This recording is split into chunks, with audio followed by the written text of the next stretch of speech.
Hello, good evening, everyone.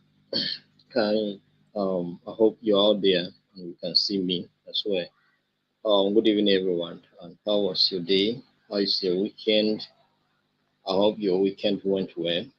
Thank you very much for taking time to join us today. And also, we apologize for the delay to start the meeting. It's due to some technical issues, but we are here right now.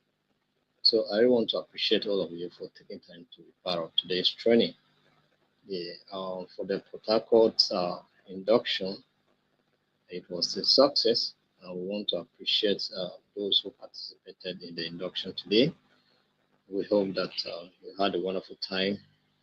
Yeah, some of you were expecting to see me, but unfortunately, or fortunately, I wasn't there. But it was a great event according to what they are saying. So we appreciate all of you, and we congratulate you for your successful induction into the Hall of Fame of the Institute of Global Peace and Conflict Management. I especially welcome you into the fold. And now you are a member of the Institute of Global Peace and Conflict Management. So you do well to promote peace at the global level, at whatever level you find yourself. All right.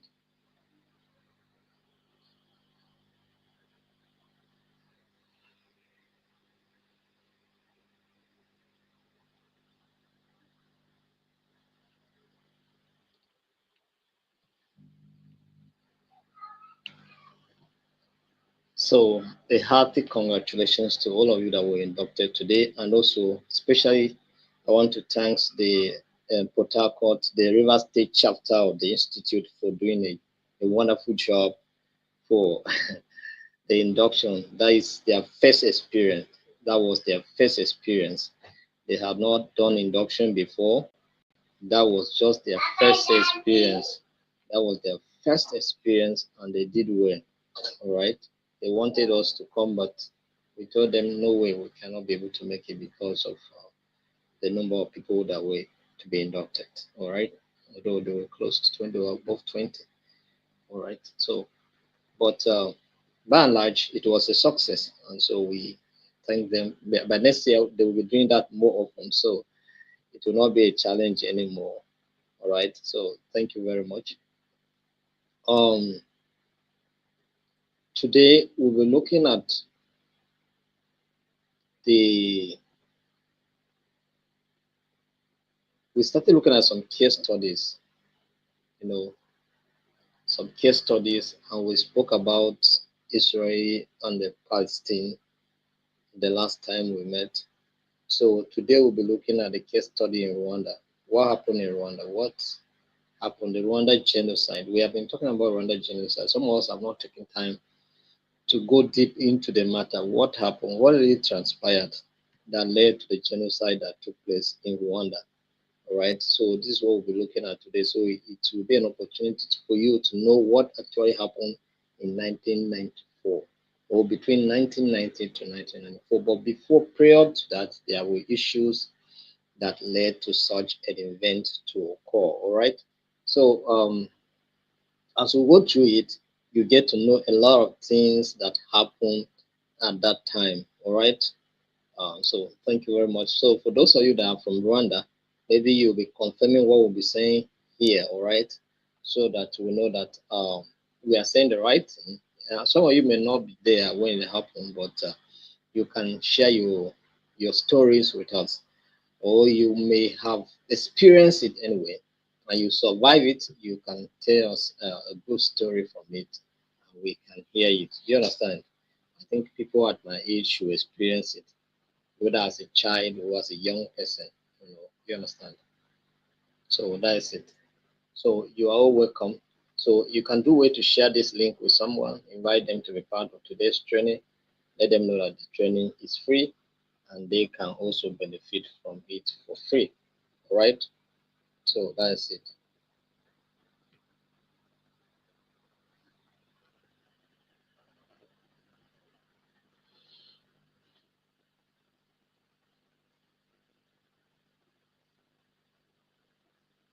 So endeavor to share the link on your wall, inviting someone to participate in this training.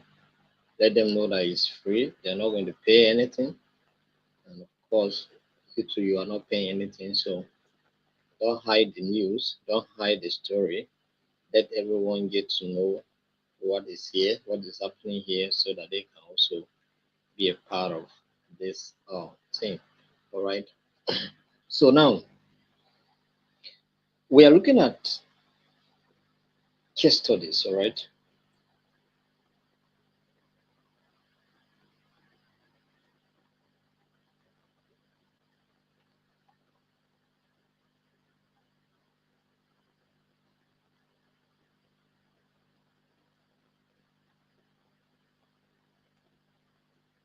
Case studies of contemporary issues in peace and conflict. All right. Case study of what case studies and contemporary issues in peace and conflict. Case studies and contemporary issues in peace and conflict is what we are looking at. We first look at the case study of the Israeli-Palestinian conflict. Today we are going to look at the Rwandan genocide of 1994. What led to the genocide? What led to the killing of over 800,000 people? Do you understand? In 100 days, just 100 days, over 800,000 people died. So, what could have been responsible for such an incident? A lot of things, a lot of factors, complex issues led to what happened. And then the, you know, the inactiveness of the international community also, you know, exacerbated what happened, right? So we will look at all of those dimensions that led to what happened in 1994 in Rwanda between the Tutu and what the Tutsis. So what actually happened? So this is what we'll be looking at here. So let's look at the causes, the root causes, the root causes of what happened. This these root causes will bring out the history of the conflict or of the genocide. Do you understand? This this root cause we are trying to itemize or discuss here will bring out the root of the history of the conflict itself. Do you understand? So um but says that this particular genocide was an interplay of complex factors, all right? And that has to do with historical, social, and political factors. Do you understand? Historical, social, and political factors. These were the key responsible factors that led to what the occurrence of that genocide. All right. But let's look at actually what happened. It is said that prior to the coming of the colonial masters, all right, before colonial masters stepped into Rwanda or the territory that was regarded as Rwandan territory, do you understand? There were a group of clans. They were not necessarily ethnic groups. These Tutu and the Tutsis or the Twa were not actually ethnic groups. They were only social class. Do you understand? They were just social classification of maybe just normal clan people living together, interacting and intermarrying to each other. Do you understand? But there was nothing, and their categorizations was based on the kind of work they were doing, the farmers and the herders. While the Tutus were or the Tutu were basically farmers, the Tutsis were more or less that of cattle rearers. Do you understand? So these were just their social stratification and categorization. Do you understand? But so before well, the European colonization, Rwandan society was organized around clans than the categorization of Hutus, Tutsis, and Twa, all right, with few social identity rather than rigid ethnic what distinctions.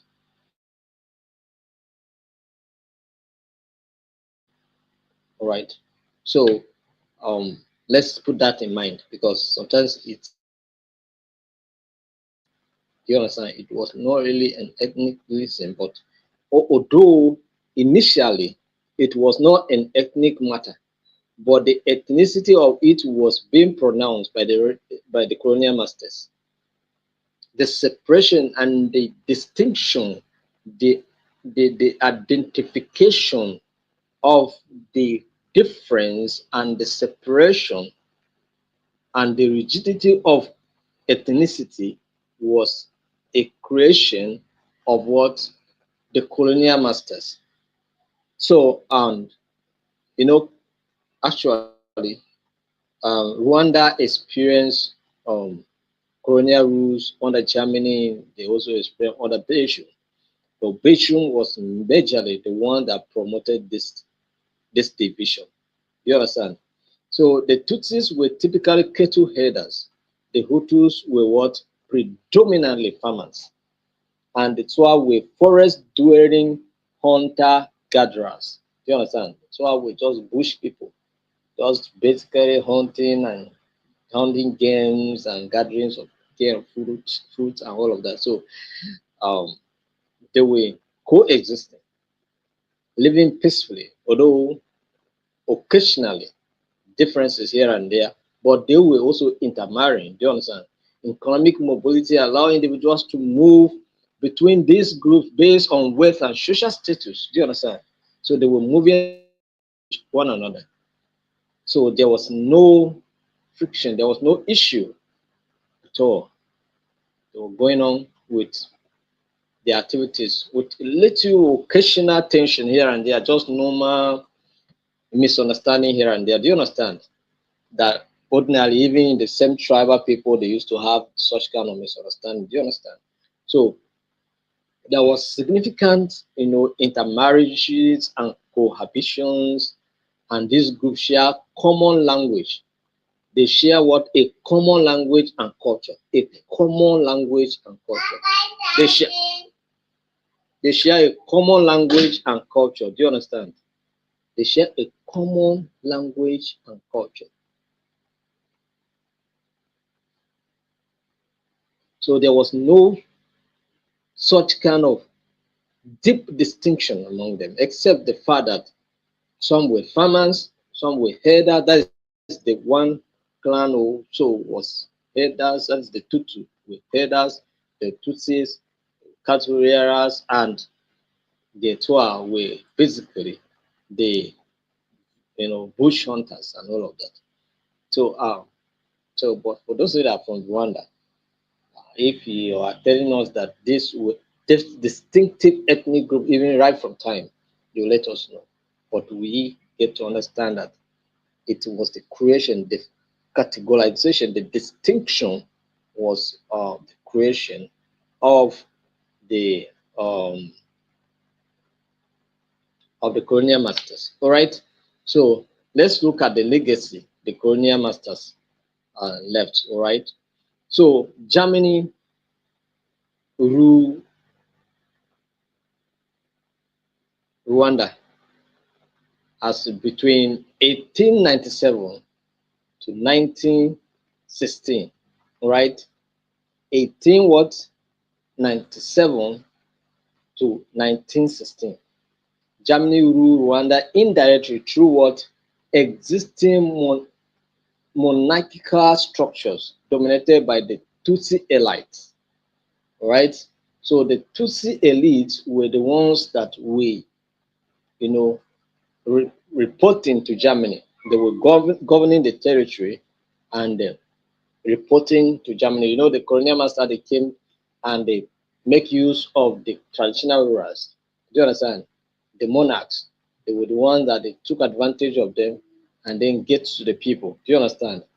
So because the traditional rulers at that time exercised enormous power. Do you understand? So if you want to get the attention of the people, you have to go through them first. So when they came, they were able to topple them, get them on their side. Even when the likes of King Jaja or Popo resisted, they were still eventually captured. Do you understand? So these Germans were using this elite, the Tutsi elite, all right? So this reinforced Tutsi political and economic advantage. You understand? One, they were cattle rearers, so making so much money. And of course, this give them a lot of opportunities to continue to be in power, all right? So that was the era of Germany. So as of the time Belgium take over, the the Belgian rule, which lasted between 1916 to 1962 when Rwanda got their independence, Belgium implemented policies that entrenched divisions. Are you get the point now?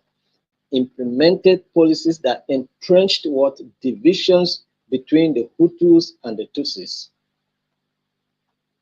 You understand? So now the ethnic classification now. I get a point now. This issue now is coming out now. Ethnic classification. Now the Belgians introduced identity cards. That those identity cards in the 1930s, formalizing the distinction between the Tutus, the Tutsis, and the Twa. Do you understand? So this is what happened.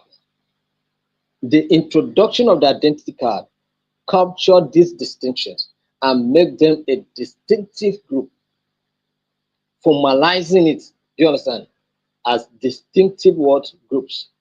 So now,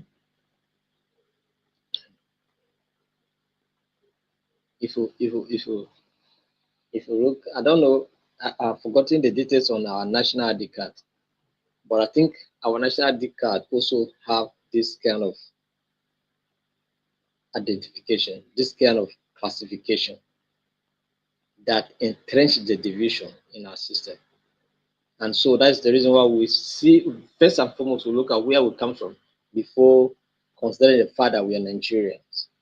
Instead of looking at us as Nigerian first before where we come from, we look at where we come from first before Nigeria. And our identity cards are also portraying where we come from. Worst, even our names.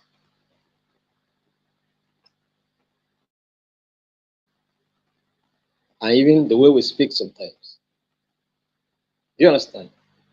So sometimes by your own tune, somebody knows that you are from a particular part of the country. I get them point on.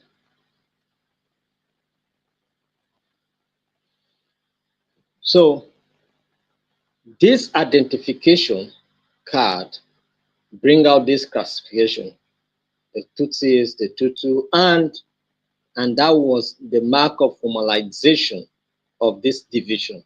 Do you understand? And then favoritism. The Belgian administration favored the Tutsi minority for administrative rules. Do you understand? Now you can understand that even the German, it was also one of the legacy of the German. German were using the Tutsi monarchs, all right, to to govern Rwanda. And so when Belgium colonial or the Belgian colonial masters took over, they maintained that structure. You understand? They maintained that structure. They were using the Tutsi minority for administrative roles, education, I get the point now, and leadership, exacerbating Hutu resentment. So when the Hutu, which were considered to be the majority, look at this, they felt so bad. Do you understand? They felt so very bad. How can we be the majority here and then the minority group are being used against us, who are predominantly being considered on everything while we are left out? Do you understand? So they were not completely happy, right? So, for this, what was going on? So, Tutsis were portrayed as racially superior. You understand? They were portrayed as what?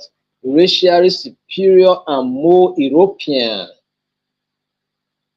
Superior and more European in quote. While Hutus were considered indigenous and inferior. Why the Hutus were considered as what? Indigenous and inferior race. Do you understand? So with this kind of consideration, they were discriminated against, they were denied certain opportunities, they suffer injustice here and there, even though they were the majority. But these things were going on.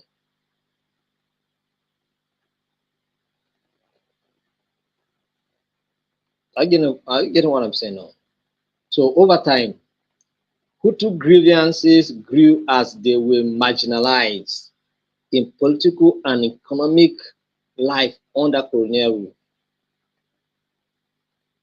You understand? So they were marginalized, suffer injustice here and there, and they were not happy with what was going on. They were practically not happy with what was going on. So let's look at the post-independence. The post-independence. Now, where the German air masters left, the Belgian masters also left now. We have gotten our independence. We are on our own now. So what happened? Post-independence power struggle. Now we have successfully talked about the pre-colonial and the colonial period. What happened? Do you understand?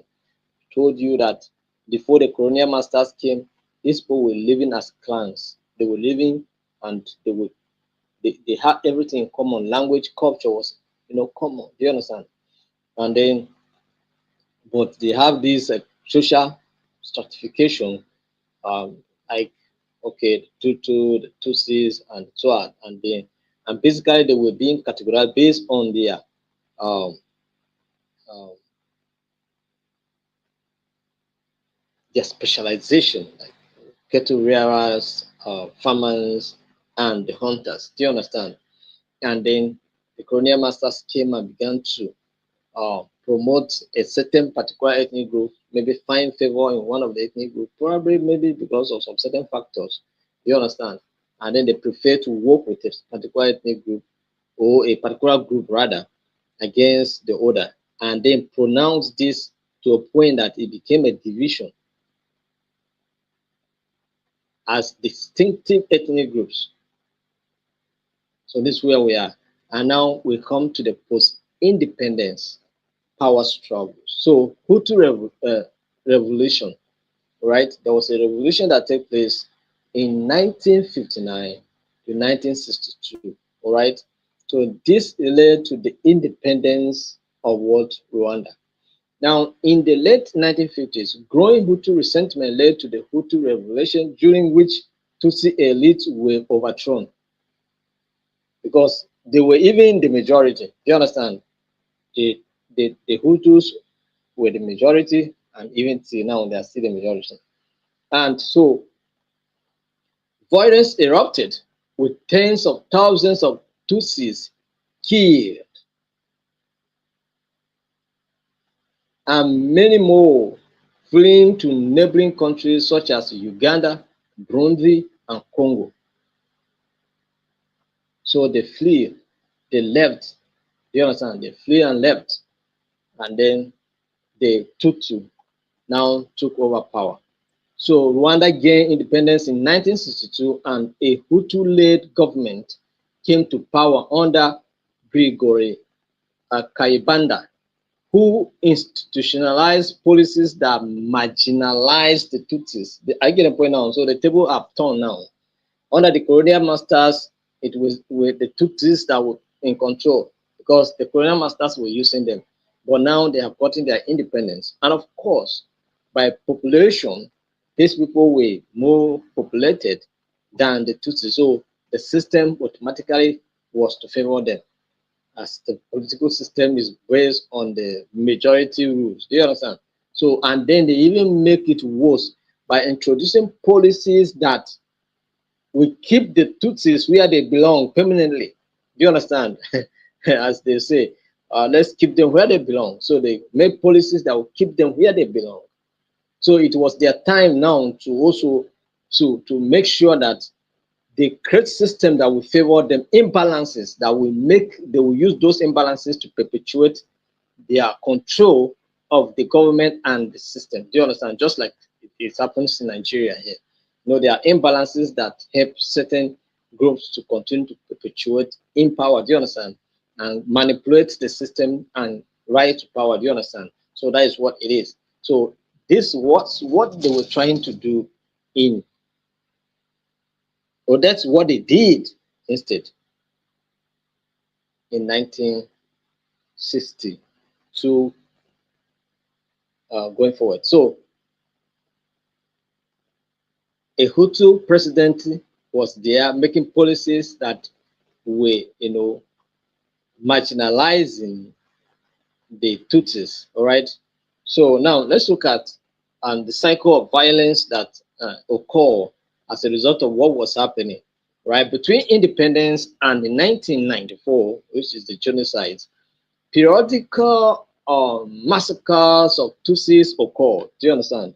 So often justified as preemptive measures against perceived Tutsis war threats, because already they were considered as the elite. Do you understand?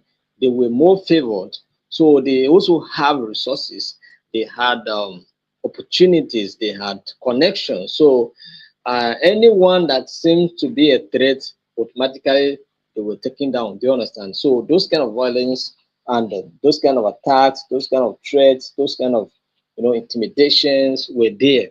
Do you understand? So they continue the Tutu now continue to perpetuate themselves in power. Do you understand? So the Tutsi refugees in Uganda. Now I told you that as when the the Hutu revolution between 1959 to 1962 happened, what happened? The Tutsis flew from Rwanda into neighboring countries like Congo, Burundi, and Rwanda, right? And Uganda, right? So they were there as refugees. Do you understand? They were there as what refugees. So the Tutsi refugees in Uganda and other countries form rebel groups, including the Rwandan Patriotic Front, RPF, Rwandan World Patriotic Front, RPF, aiming to reclaim homelands. Aiming to do what? Reclaim homelands. I get a point now. Now, these people were pushed away, but this fighting spirit did not die.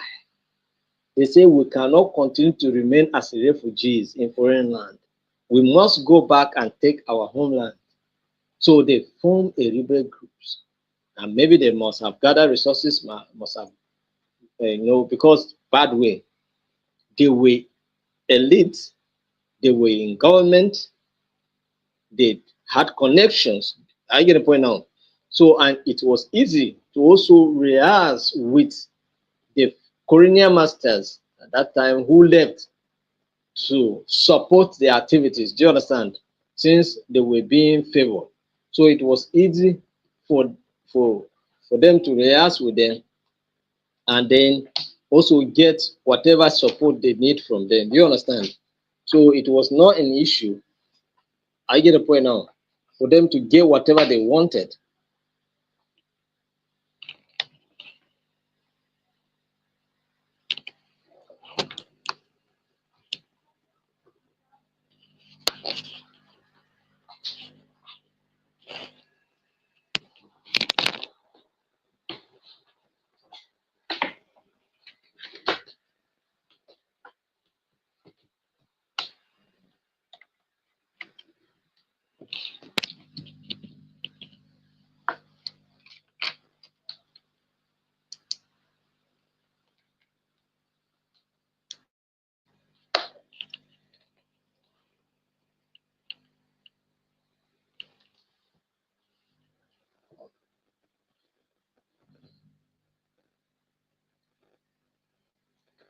So it was easy for them to get connections and get support from the colonial or their former colonial masters. Do you understand? So because now they are refugees, they are somewhere else, but an opportunity was there for them to form a rebel groups and come back and say, okay, we have to go back and fight and take our place in our land. We cannot be refugees here forever. Do you understand? So what happened? The rise of Hutu extremism. Now, the rise of what? Hutu extremism. Now, this issue now became a challenge between the Hutu and the Tutsis. I get a point now because it's as you have a common enemy now that you know that anytime anything can happen. Do you understand? And so the Hutu were also there, claiming dominance and ruling and enjoying themselves and free, feeling as we are in charge. Do you understand? And so, but something was coming. Something was coming. All right. So the rise of Hutu extremism. All right. Let's go ahead. So propaganda and ideology. In the 1970s and 1980s, Hutu leaders promoted an ideology of Hutu superiority. Understand now? Then, before the independence, the Tutsis were categorized and classified as a more superior race and what are more intelligent and more powerful. Do you understand? So, and they were also considered as more European because they were educated, they were more exposed. Why the Hutus were considered as indigenous peoples and they were just like that. Do you understand? And then considered as inferior people. Do you understand? No education much and all of that. So this is what they were. So now, but they began to promote new ideologies when they took over the power. Do you understand? They began to promote what new ideologies. So and then they they promote the ideology of superiority and of course depicted Tutsis as historical oppressors. Do you understand? They now regard the Tutsis as oppressors. Do you understand? And a foreign threat, a foreign what threat, a foreign now. These were brothers. I get the point now. These were brothers that were living in one place, had common culture, common language, but now are being termed as what? Foreign threat. I'll get a point now because of the colonial impact. The 1990 publication of the Hutu 10 Commandments, go and check. After this class, go and check the Hutu's 10 Commandments. All right? Go and check. So that you can share with us. The Hutu's 10 Commandments. A document advocating for Hutu dominance, exemplify the growing radicalization. That is, they were so radical, so brutal, so authoritative, because for them, it's their time to establish their supremacy. You understand? So they have an opportunity to express, because they were one, the most populous ethnic group. Let's put it down as an ethnic group. Do you understand? So they were most populous. So it's their time now to actually implement and advance their supremacy. So state control media, particularly radio, television, labor demise callings, that is RTLM, broadcast anti-Tutsi propaganda and incited hatred. That is, they were using media. So media, you can see the power of the media. The media channels can promote peace and at the same time, they can be a reason for war. And they can also be a reason why war perpetuates. That's why I don't like Al Jazeera's news, because it's predominantly biased. Do you understand? Al Jazeera doesn't understand the principles of peace and conflict journalism. They just they just talk anyhow. They report anyhow, and most of their reportage incite violence, if at all you want to take it. Do you understand? So it's not a good media house to actually, if you are a peaceful person, you will not like their news. Do you understand? Yes, even though we know that it was created for a purpose. It's more or less like the Arab media, and they needed that to, you know, so that so many of the atrocities, so many of the things going wrong can also be aid, and then they can fight for their freedom and their place in the world, in the global space. Do you understand? Because the Western media were dominating everywhere, so this was created predominantly to make sure that it bring out the Middle East and advance the Middle East and the cause of Middle East to the world. So they're doing their job anyway. They're doing their job and the purpose for which they were created. So we cannot blame them. Do you understand? So let them do their job. So economic declines. So by the late 1990s, Rwanda faced severe economic hardship exacerbated by falling coffee price. Do you understand? So it maintained exports, its main export and what? Overpopulation. So the falling price of coffee render or send them into economic difficulties, and of course the growing population of the country. So we also some of the reasons. Now the civil war, the 1990 to 1994 civil war. What happened? Now there was a division. Some people were considered as foreign world threats. Don't forget, foreign world threat. Those were the Tutsis that were refugees now. So because already the Hutu have taken over, they're advancing everything to promote themselves and make them a superior what tribe. And so of course they term the other one who were now abroad as foreign war threats. So now, but these foreign threats, I told you earlier that they form a rebel groups, and now they are back, and now the civil war. So civil war 1990 to 1994. In 1990, the Rwandan Patriotic Front, which is a Tutsi-led rebel group, are you understanding now? A Tutsi-led rebel group invaded Rwanda from Uganda. Invaded. One, they were considered as foreign threats. So you can understand what I'm talking about now. They invaded Rwanda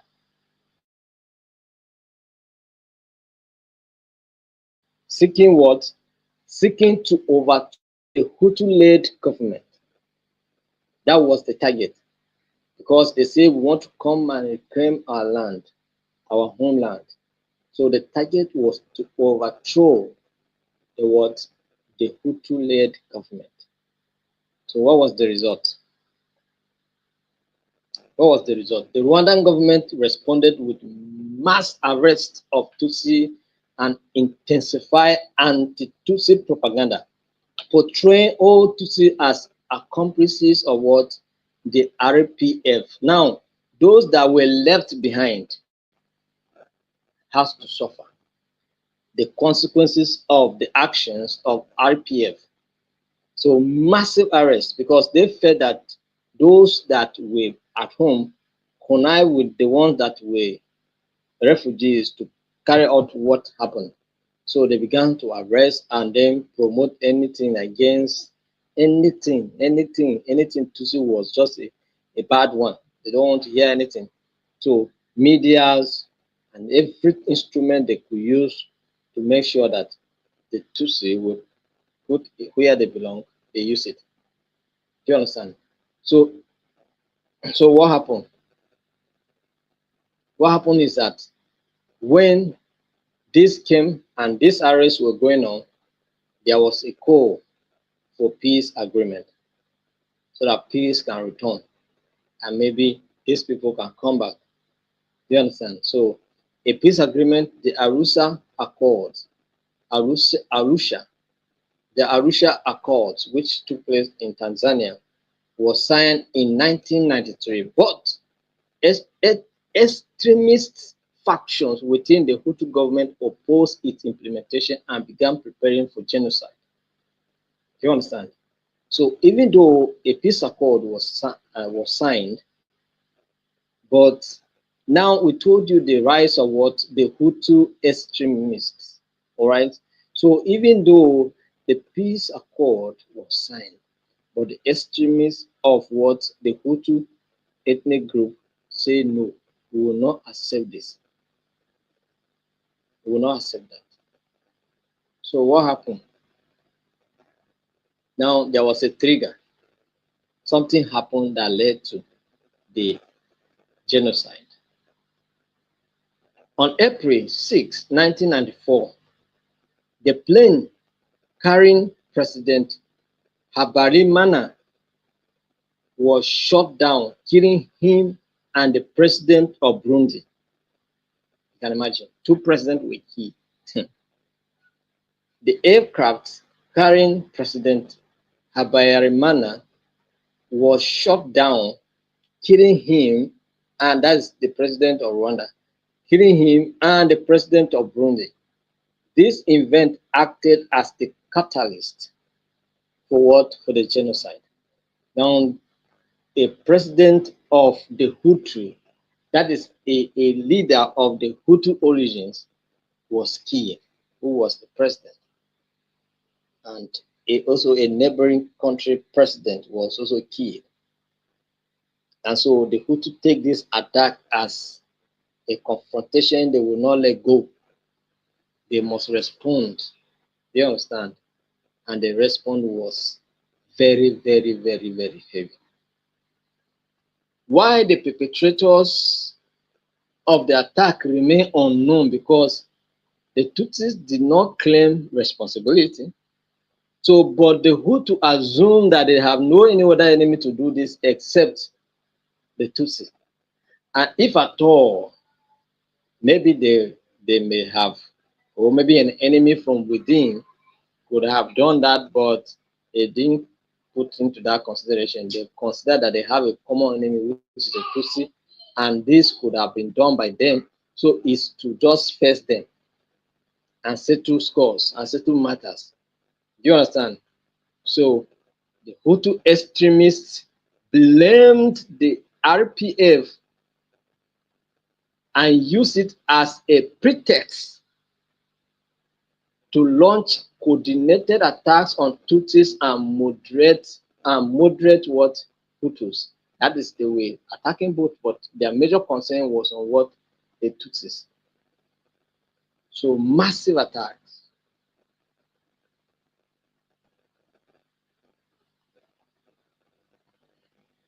It was so massive that they were using radio stations to call on the Hutus in your neighbor yard, in your church place, in your school, where you are. Any Tutsi person you see there, just kill. Use matches, use anything, any instrument you find near to you, just kill them. They will send it on radio stations. So neighbors were fighting neighbors. Friends would turn against each other. So it was a very terrible situation. Now let's look at the role of the international community or the international actors in this matter when the matter was going on. What was the role of the international community, the international actors? Because before we got to this place, there were early warning signs. Right, we talk about early warning systems, right, the other time. So there were early warning signals to show that this thing needs intervention. Even though we had on ground the United Nations peacekeeping mission that was there already, but because of the Arusha Accord, they were there to witness and observe the implementation of the peace accord. They were not there for any fight, for any struggle. So they were not empowered to even intervene in anything. Do you understand? So let's look at the role of the international actors during the Rwanda genocide, right? You know, the role of the international organizations or actors was the kind of if you look at it critically, you look at some level of inactions, level of indifferences, and inadequate intervention. Do you understand? So these are the issues. So because there were clear warnings and there were evidences here and there, mass atrocities, but the international community were still oblivious. They were just ignorant of what was happening, or they did not want to take it seriously. Do you understand? And so these things were going on. So let's look at what the United Nations did. Okay, United Nations Assistance Mission for Rwanda, UNAMI. The UN established an assistance mission in 1993 to oversee the implementation of the Arusha War Accords, which aimed to end the civil war between the Rwandan government and the Rwandan Patriotic Front, that is the Hutu and the Tutsi. Inadequate mandate. UNAMI, that is United Nations Assistance Mission in Rwanda, was a peacekeeping mission, not a peace enforcing mission. Do you understand the difference? I think we'll talk something about peacekeeping and peace enforcement here.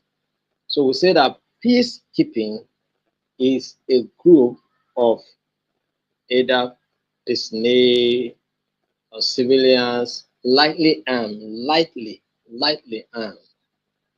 to oversee the implementation of a ceasefire agreement. But peace enforcement is a situation whereby the United Nations or whatever intervention power that is coming to intervene in the matter comes with force to enforce peace by all means.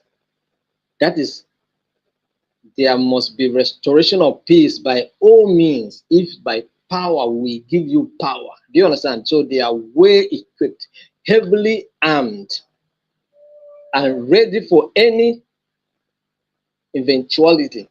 Do you understand? So they come in that direction. That is when we're talking about peace enforcement. They come powerfully.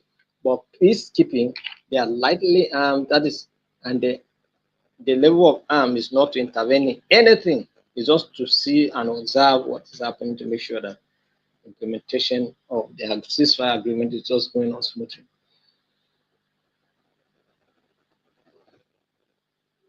So, but whatever United Nations provided as peacekeeping mission was inadequate.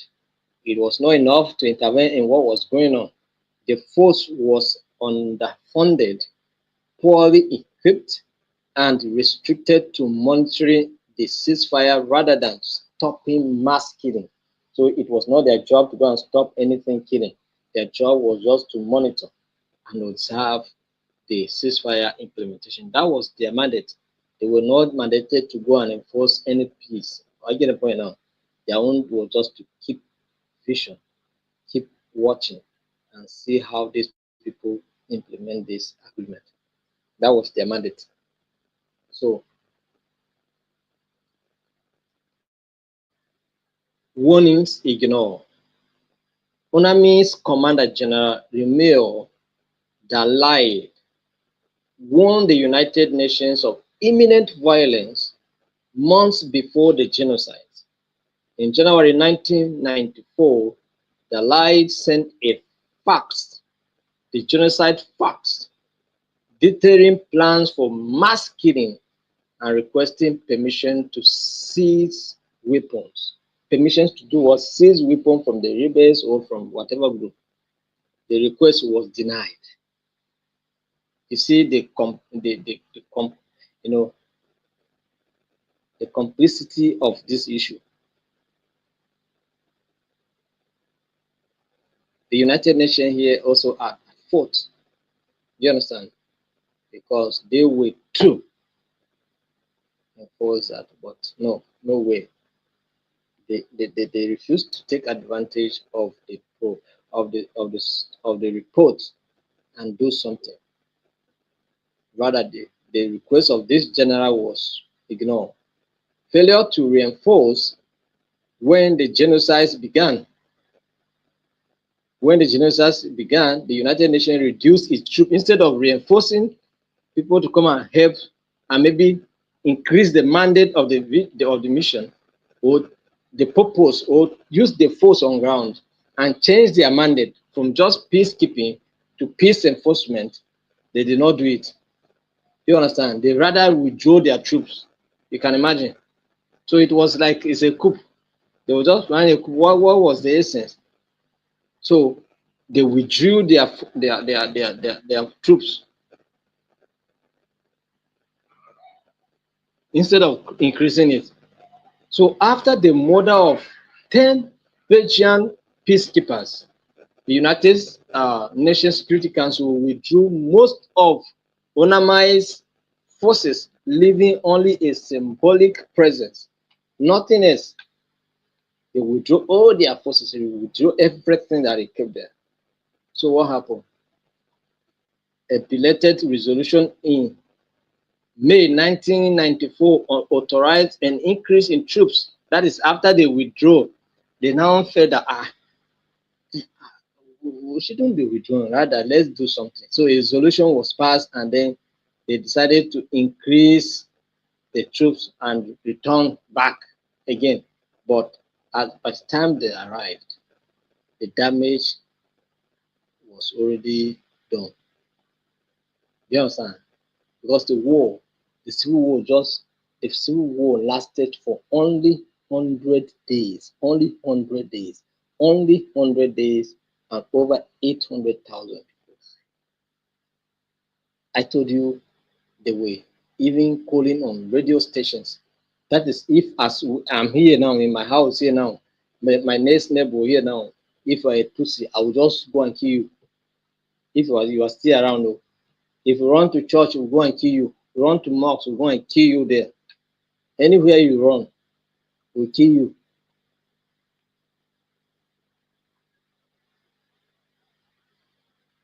So this is what happened.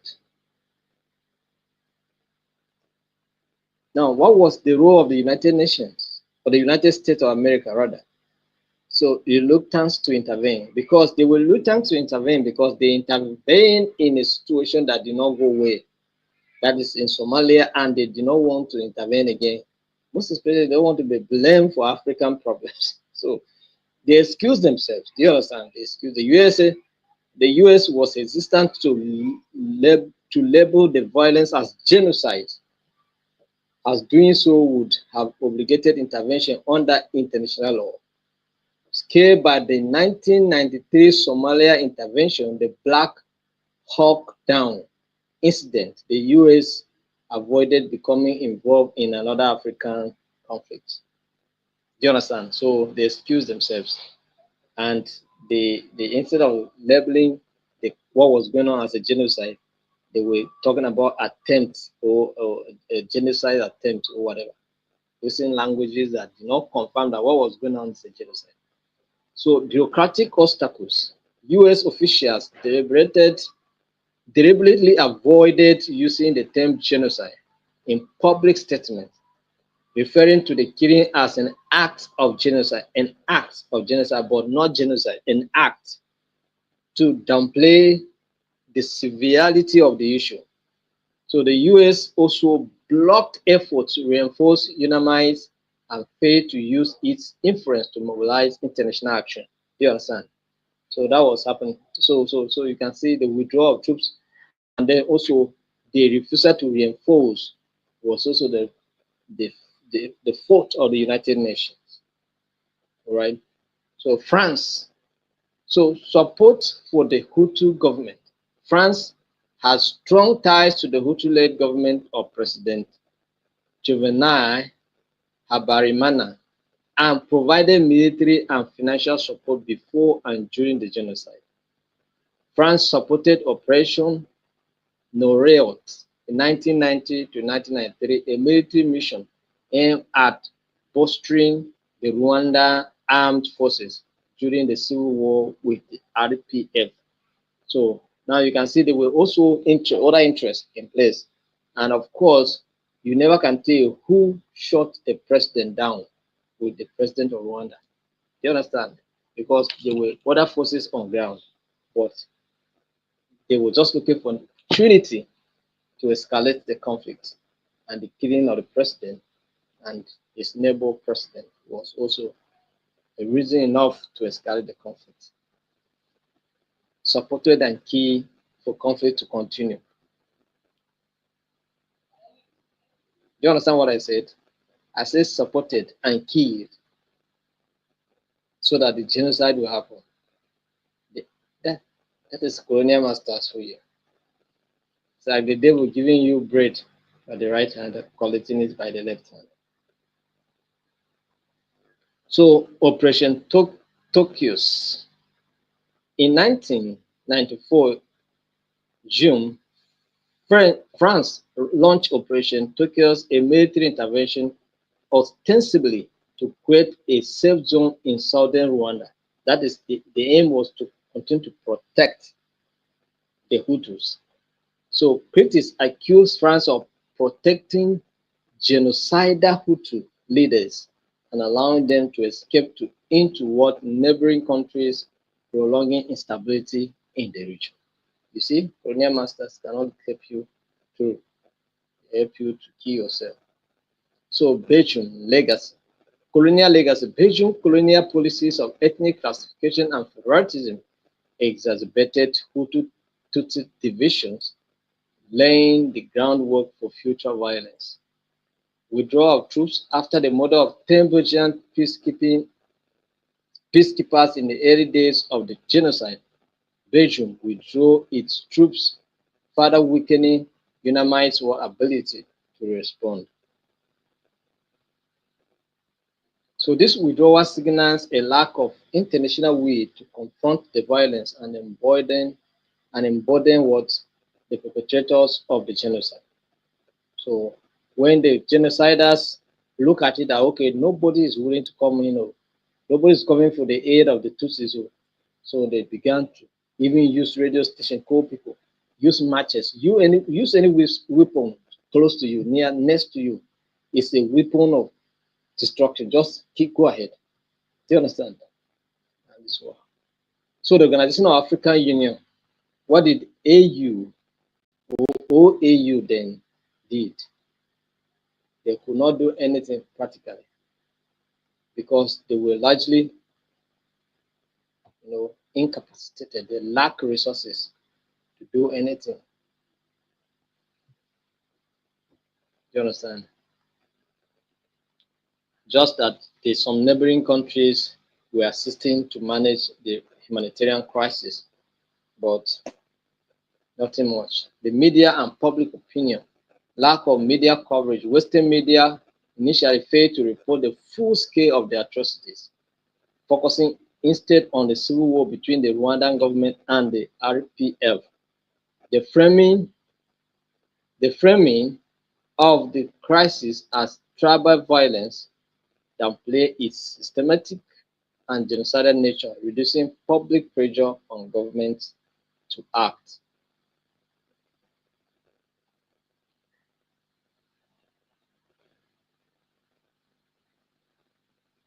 So after the genocide, what happened? Humanitarian aid were coming, international actors began to come in, intervene, and then provide helps, all right, helps in terms of trauma healings and so many other stuff. You understand? So they came in. So, but let's look at what happened. Post-genocide reconciliation and peace building in Rwanda. So, because this is what made Rwanda to come back to life and still be where it is, and it's moving, it's becoming one of the powerful economies in the Africa continent. Do you understand? In the African continent, because they were able to resolve their problem. Even though there were little complaints here and there, but they took the bull by the horn to face their truth and resolve the matter. Despite the killing of 800,000 or more than 800,000 people, they still find the reasons why they could come back and say, we are brothers before the colonial masters destroyed us, before they divided us. We were brothers, we had common language, common culture. So, what has come over us? Come, let's discuss. Come, let's reconcile. Do you understand? And that's what they did exactly. So, and this is what we're going to look at here. So, post genocide reconciliation and peace building. In Rwanda, a combination of justice mechanism, government reforms, economic rebuilding, and community-based initiatives put together resolve conflict. And today, Rwanda is on path of development. You understand? So what happened? Justice and accountability. So International Criminal Tribunal for Rwanda, ICTR, was established. The establishment of this institution in 1994 by the United Nations, which was based in Arusha, Tanzania. Do you understand? So because it was not, even though they wanted to, this court was not in Rwanda. This tribunal was based in Rwanda. So whatever happened, you have to go to Tanzania. Their sittings were basically in Tanzania. So it was so difficult to address issues because some people could not make their way there. And of course, such issue would not be entertained. Do you understand? So several issues were not entertained. Several issues were not attended to. They will just manage to attend to few cases, right? Few cases because the cost of traveling to Tanzania was expensive, and of course, it was very difficult to go. So it handled only 90 cases, leaving many perpetrators untried. So that was not good enough, right? But they did what they could do. Understand? So they tried 90 cases. So, but the Rwandan government went ahead and established what we call the Gakaka codes. The Gakaka codes. The Gakaka codes, community-based justice system, derived from traditional Rwandan practices implemented in 2001. That's how many years after the Civil War, to address the overwhelming number of genocide cases because there were so many cases that were on ground to address. So the Gagaga Code was established with objectives to expedite trials for over 120,000 accused individuals. 120,000 accused individuals, encouraging truth-telling, accountability, and reconciliation. So this was what they was doing.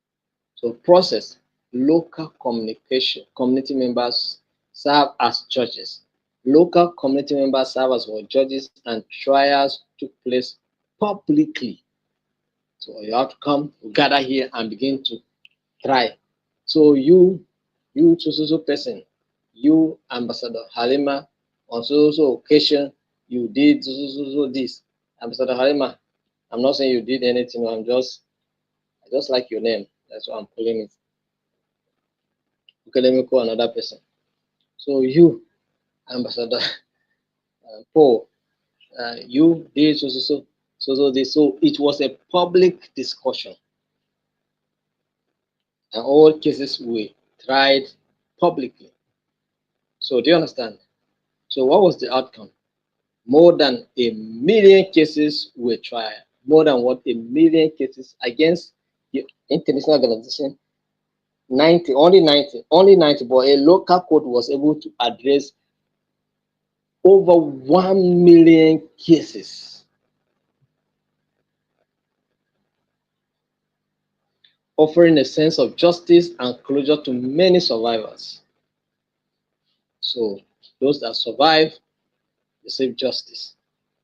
Even though there were criticism of biases, lack of legal representation, and occasional miscarriages of justice, those were just common challenges.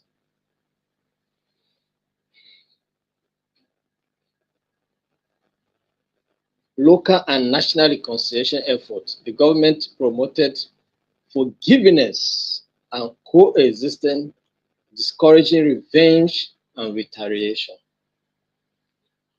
It's a responsible.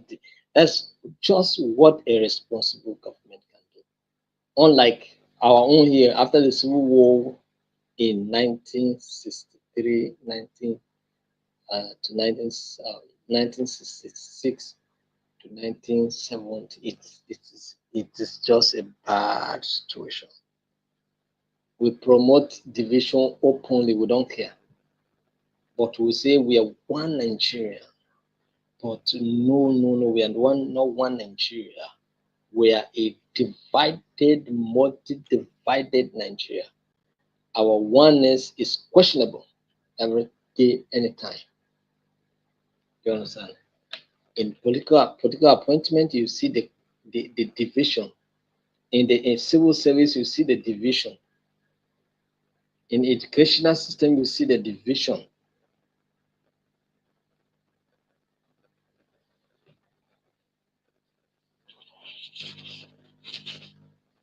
But here, the government was responsible, so it promoted forgiveness and coexistence against revenge and retaliation.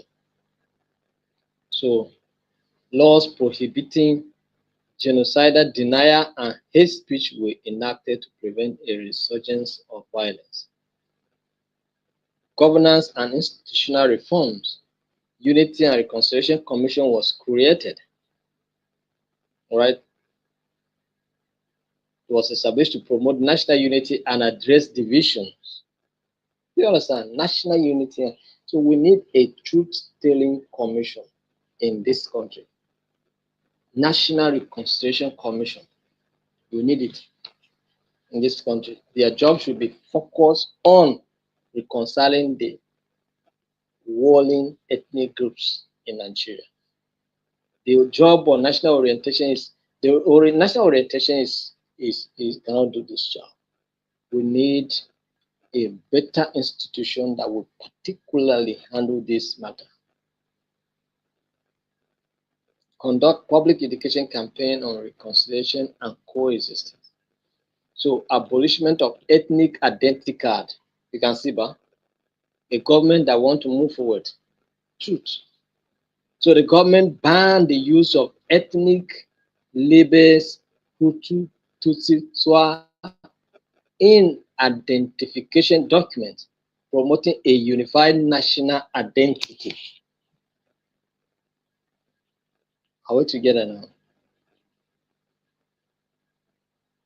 Democratization and political stability. A new constitution in 2003. We also need a new constitution in Nigeria. We must sit down and draft a constitution that is people-oriented. You understand? And then that will address some of these challenges that we're facing. So emphasize equality, democracy, and the prohibition of ethnic discrimination. The prohibition of ethnic discrimination. Although our own here will say it, but it's by lip services. There's nothing true about it. So while Rwanda has achieved stability, critics argue that the political space remains tightly controlled under President Paul Kagame's administration. And you know what? Kagame is a Tutsi. So it's like the power now is in the hands of the Tutsis. But are you hearing killing? Are you hearing any retaliation? Are you hearing any policies that is moving against the Tutsi?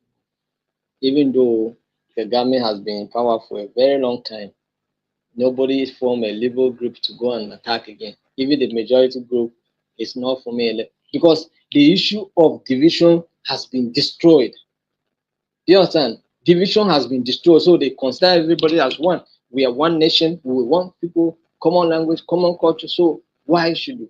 we have division, have this identity. So that was destroyed. So there was no need. So nobody's worried. And that's why the guy is still in power for long. Do you understand? Because nobody cares who is there. And don't care to know whether you are Tutsi or you are Hutu. But someone is there. That's all.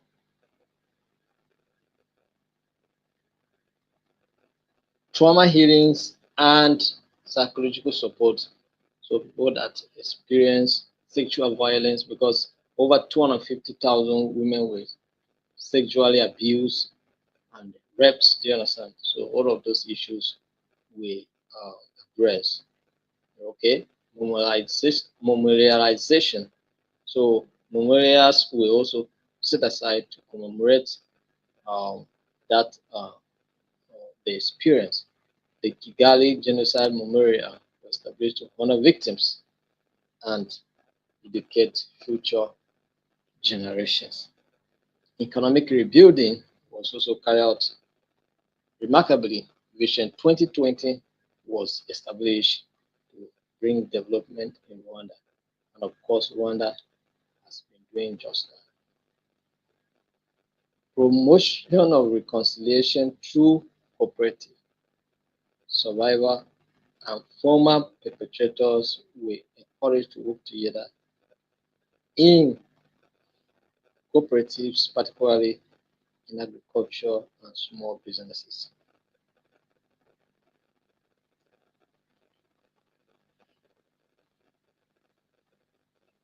So community-based reconciliation in Gandos, solidarity camps, re-education camps aim at fostering unity and promoting reconciliation among former combatants, ex-prisoners, and refugees.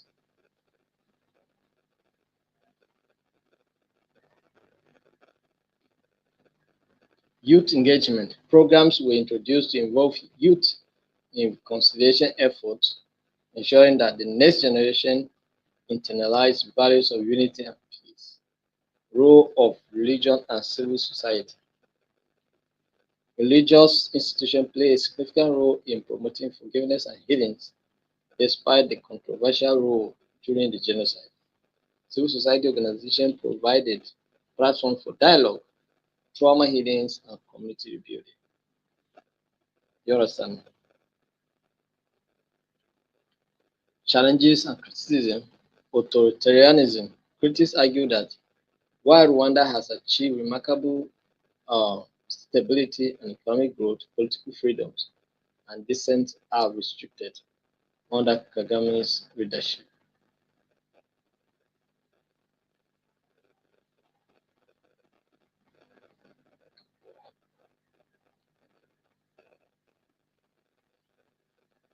So, despite the challenges, Rwanda has largely avoided a relapse into large-scale violence. All right, Rwanda focus on development. Rwanda's focus on development has resulted in rapid economic growth, making it a model for post-conflict recovery. That's why we're always talking here. I'm mentioning Rwanda, Rwanda, Rwanda. You don't understand because they did what South Africa did. Well, our own case is different. We must fight the enemy to death. But let me tell you that the enemy you're fighting may rather be your solution. So what can't we give them a chance? Give everybody a chance. Let us be equal. Right. So this is where we end today. Any question? Any contribution? Any question? Any contribution?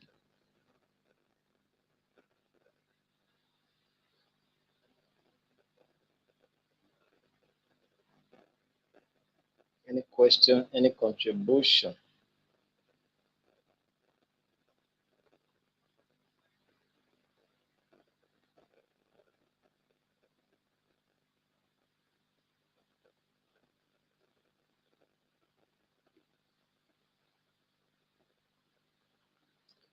Good evening, sir. Can we please get a complete slice on the entire program? Yes, we will give you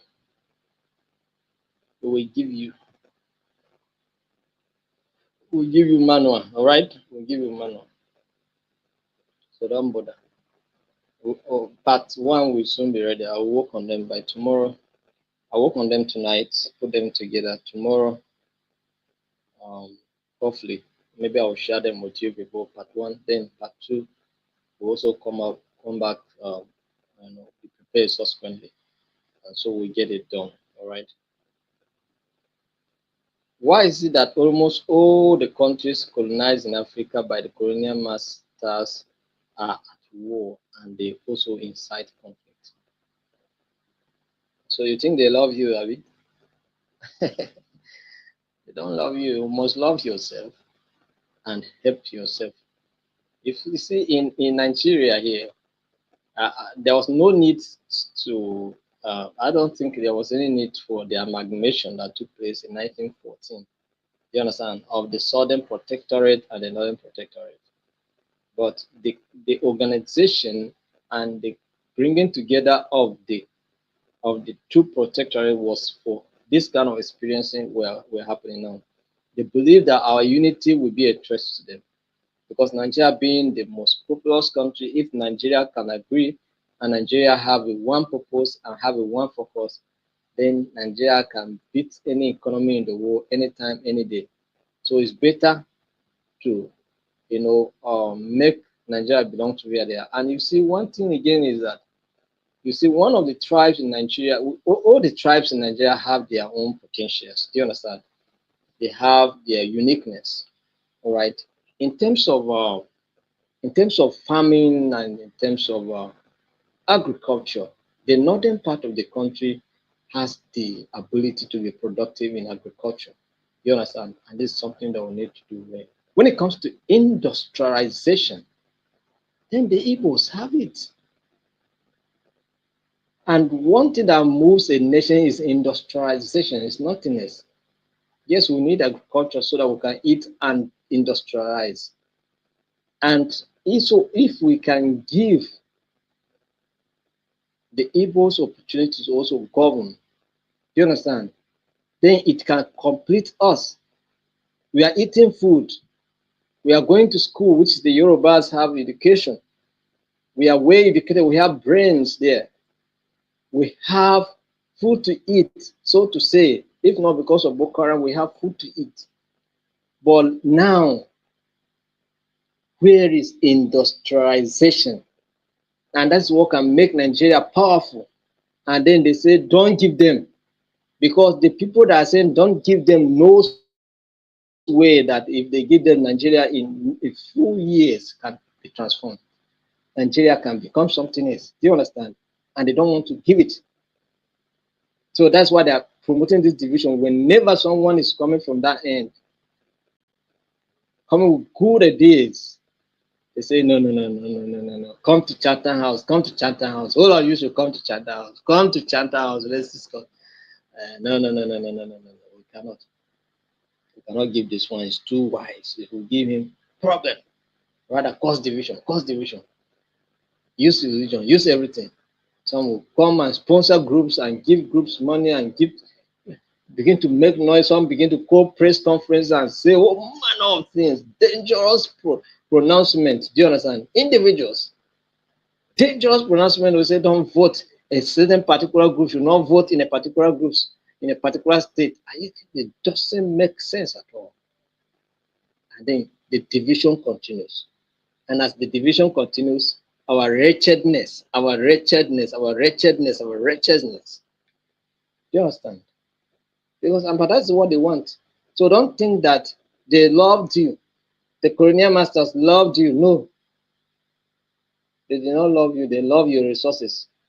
And I think that's the reason why we are having the challenges we're having because they created the imbalances so that we continue to have those challenges. They were not doing this to unite us, they were doing it to create the challenges because they know that if we are on our own, that's why you can see Botswana is a very small country, all right? But Botswana is a very strong economy. Do you understand? A US dollar to one Botswana polar is about 13 polars. Do you understand? How much is Naira? 1,700 Naira per $1. So you can see the difference. But even though Botswana is a very small country, but strong in economy, you understand? Nigeria is one of is the most populous country in Africa, most largest economy in Africa. But see our naira, the dancing ashoke.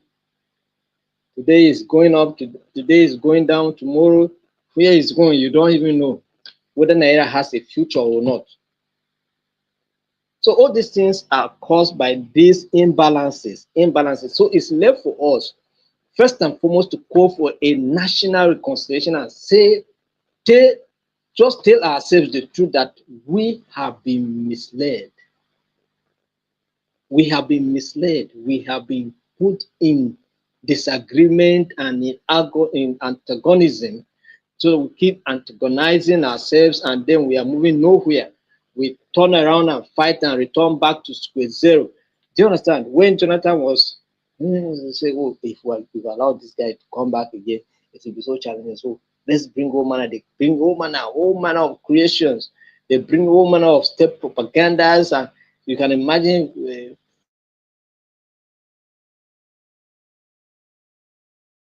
the calling issues. Or they return our gears with all factors just to make sure that things did not work. And then the change came. So the change, I think we are all enjoying it.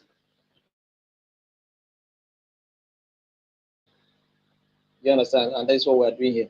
So all of these things, what I'm trying to say in essence is that it's because of the question you asked here that I'm talking like this, Okonko, because you asked why is that almost the countries colonized in Africa by the colonial masters are at war, and they also because they don't love us, they created imbalances so that you continue to have this problem.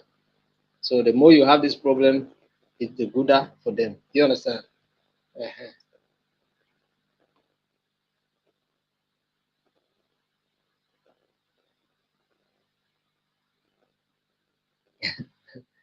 Somebody is asking me, so permit me in asking how the entire world can have a peaceful atmosphere for living, especially during war in Ukraine and Russia. Also, we have reliable source that Ukraine produces over 80% of war wheat supply as drive demand of other products. Yes, they produce the largest grains in the world, and because of that war, you see the cost of food is high. Do you understand? Cost of food is high. It's affected global food supply chain, and so it's whatever is affecting systems here and there. And the war between Russia and Ukraine, I'm confident that Trump will be able to put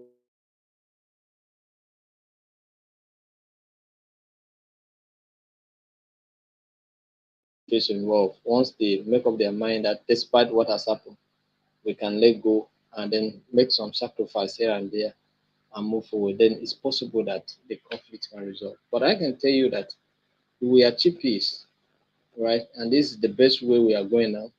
But we need to take it from the grassroots. A lot of people doesn't know what peace is all about. So we need to do a lot more to educate people or reorient the people and then educate the people. And this is one of the passion that we have that we're doing. The little way we can, we are reaching out to people. And we hope that transformation is taking place, and of course, in due time, the fruits begin to manifest.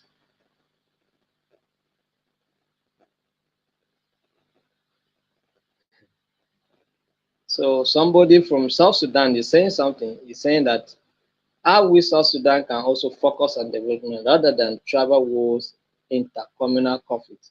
The war in South Sudan is the war of leadership, and the leadership has to also do with tribal intrigues inside. Do you understand? There are tribal connections inside, but it's basically a political war. Who controls what? We want to all be in control of the resources of the South Sudan. You understand? You fought for your independence. Now you got your independence. and then you seceded from Sudan, and now you are messing up there. Everybody wants to take charge. Everyone to be in control. So you cannot be. Cannot be one. Must be at the time. So once they begin to understand this thing and begin to forget about their interests and focus on their development, we will not have conflicts in South Sudan. What is going on there is some of these things that we're talking about here. Do you understand?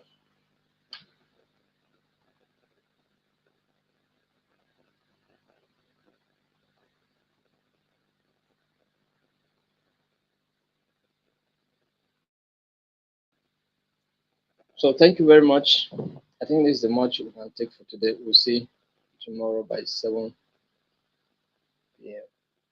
I'm working your topics as well. The topics for your simulation training or the role playing training. So let's see by tomorrow. Maybe I'll drop some groups. All right. Thank you very much. See you tomorrow. Bye.